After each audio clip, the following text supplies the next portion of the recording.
kami di persukuan mau memilih datuk, apakah syarat menjadi datuk? Bolehkah datuk tidak berada di tempat tugas? Bolehkah dibagi kepada anggota? Kalau datuk tidak berada di tempat, haruskah datuk disumpah? Mohon penjelasan Buya. Sebenarnya dalam teori adat Minangkabau ada dua kelarasan yang di dalam pengangkatan penghulu. Jadi bedakan, datuk itu gelar,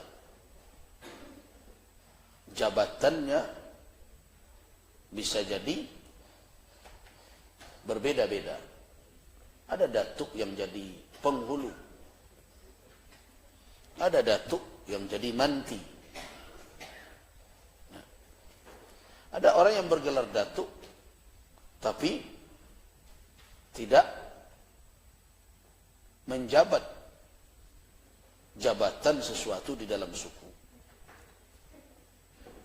Nah, di dalam kaum, di dalam suku, yang tertinggi jabatannya adalah penghulu kaum itu.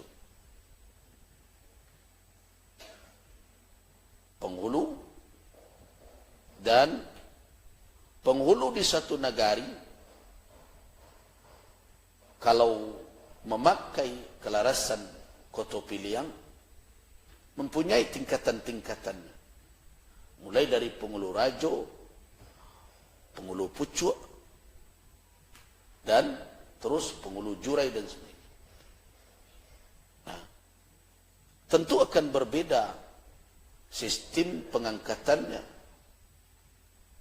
dengan Bodi Caniago. Kalau di Koto Piliang jelas Karambi tumbuh di Mato, tidak boleh dialihkan kepada yang lain. Seorang datuk akan mewariskan, penghulu akan mewariskan langsung kepada kemenakan kandungnya. Nah, tapi kalau dalam Bodi Caniago dia bisa beredar dalam kaum menurut kepantasan.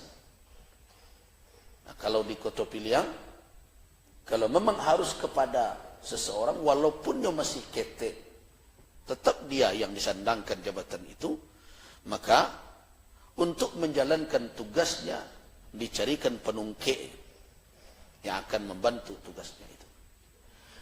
Nah, sebenarnya apapun model suksesi kepemimpinan di dalam kaum, sebenarnya di Minangkabau ini tetap mengacu kepada syarat-syarat kepemimpinan.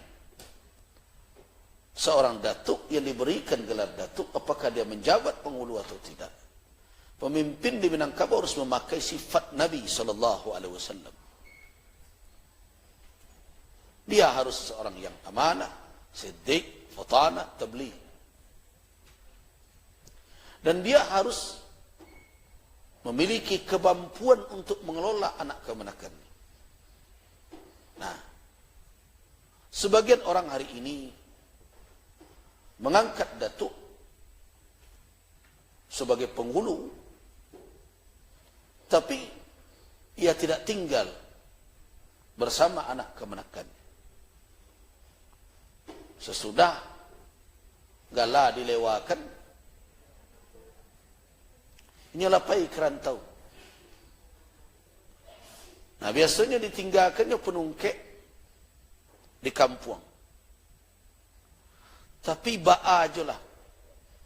Dan mewakili tidak akan sama aja wakil. Nambiang tetap tabu dengan asli. Dan gantiang putih dengan memegang jabatan sebenarnya. Segala sesuatu tentu tetap harus bayo. Jarak yang jauh ada berbagai macam. Walaupun betapapun canggihnya telekomunikasi, tidak akan senyaman apabila seorang penghulu itu hadir di tengah anak kemenakannya. Dan siang ka mencalik-calik, malam ka mendangan-dangan.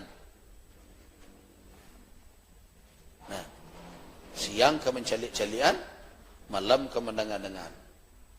Makanya diungkapkan, dikecehkan, supaya nan jinak jangan sampai tabang. Nan lia jangan semakin menjauh. Begitu hendaknya berarti seorang penghulu semestinya hadir di tengah kaumnya, berada bersama kaumnya. Bukan jauh dari kaumnya yang tidak mengerti dengan persoalan yang dihadapi oleh kaum. Karena itu saya termasuk yang tidak setuju nenek mama penghulu satu lo merantau. Kok jadi penghulu di kampung lah? Ya kok kau merantau terus balik dapur lagi kira. Kalau kita tidak akan bisa ada di tengah masyarakat kaum kita, tidak usah diterima jabatan itu. Walaupun pengangkatan datuk tidak pakai dibacakan sumpah, tetapi sumpahnya barik. Ada kata yang tidak berpucuk, maknanya hubungannya dengan Allah Subhanahu Wa Taala menjadi tidak diredai oleh Allah. Itu kata yang tidak berpucuk. Kemudian naik ke bawah hendak baurik. Artinya anak kemenakannya boleh tidak redha dengan kerajaannya dan melalaikan tanggungjawab. Di tengah digirik kumbang. Apa maknanya? Kehormatannya menjadi rusak. Nah, kalau dia tidak jalankan amanahnya, berarti dia berhak mendapat amarah Allah. Dia pantas dicela oleh anak kemenakannya, dan dia berhak mendapatkan kehinaan pada dirinya dan wibawanya. Nah, itu kata yang tidak berpucuk ke bawah, tidak baurek, di tengah digirik kumbang. Nah, sumpah seperti itu kan berbahaya. Walaupun tidak dibunyikan, tetapi menjadi suatu yang ma'ruf. Biasanya di dalam melewakan gala, sumpah yang seperti ini disabutkan dan diingatkan kepada orang yang memangku jabatan. Jadi kalau ambo berpendapat, walaupun tidak ada penegasan yang saya temukan di dalam ketentuan adat bahwa datuk itu harus tinggal di kampung, tapi saya mengatakan bahawa seorang penghulu yang menyandang gelar datuk dan jabatan penghulu tinggal aja anak kemenakan. Cuma pesan ambo kepada anak kemenakan, tentu tahu pula je kewajiban awak terhadap mama awak. Kau ndak nyo disuruh mau urus awak. Anak nak sekolah calian saya. Makanya dahulu penghulu punya sawah habuan. Nah, kini hilang. Mau berharap pertanyaan itu indak kepada menyandang gala penghulu saja. Tapi kepada anak kemenakan, kalau awak ingin mama awak mengambil awak, mau urus awak, menjaga awak, pikir pula bak kehidupannya. Sawah habuan jadi gadain juga. Apalagi dijual. Kami dahulu di kampung. Nah, itu sawah dan diuntukkan untuk beliau, untuk mama itu. Itu malah kita nak kemenakan dan menyelenggarakan. Kalau tiba musim membajak, awak nan turun ke sawah, indak mama, awak nan menyingsing kaki Sarawak. Nyo kalau kemenabi menampung darah awak surang, sadonyo tumbuh tanah di awak, tu tadolah habis nak kemenakan namanya tu. Malu mestinya awak mencelik mama awak menjujung padi bagai. Tu kama kemenakannya. Kini yang jadi masalah, bambang kok ndak bisa awak bertegas-tegas tinggal di kampung. Kok ditanya nek pengeluar jadi malah tinggal ada di kampung, juga ada di duit. Sawal dijual oleh datuk sebelumnya. Nah, anak kemenakan tak peduli. Jadi hak kewajiban itu bertimba baik. Ada yang diberikan, ada yang bisa diambil. Nah, kalau tidak akan sanggup, kalau sudah ada fasilitas itu, sebaiknya tidak usah berabut jadi penghulu. Kok kada pek galak, yo lai berhak awak terima. Tapi nan jabatan di dalam kaum tidak usah disandang. Atau makanya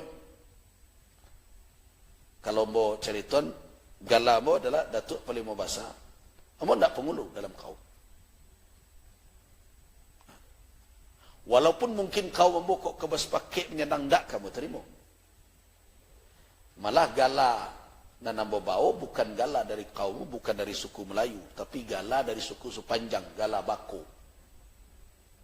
Kenapa? Kalau dibawa dan dari kaum, ada jabatan namai yang dibalik itu. Alai kata kakok. Sedangkan ambo jauh, tak jauh benar tu. Tapi pulang sekali sebulan kadang ke kampung. Apakah masalah anak kemenakan kau bisa diantian ang kalau tak tiba dah do dan jama masalah tak? Bah, bisa model itu. Nah, kalau lah do dan suka masalah bisa model itu. Tidak. Masalah tidak menunggu mama. Jadi karena itu tidak usah gelar itu untuk gagah-gagahan. Tidak untuk itu gunung. Ada amanah di balik itu. Jadi itu tentang kalau dah tua saja silakan. Tapi jabatan yang di dalamnya ada amanah jangan sekali-kali diterima kalau kita tidak akan bisa menjalankan. Karena Al-Quranul Karim memerintahkan innallaha ya'murukum an tu'addul amanati ila ahliha. Perintah Allah menjalankan amanah kepada orang yang berhak. Jadi jangan diabaikan itu.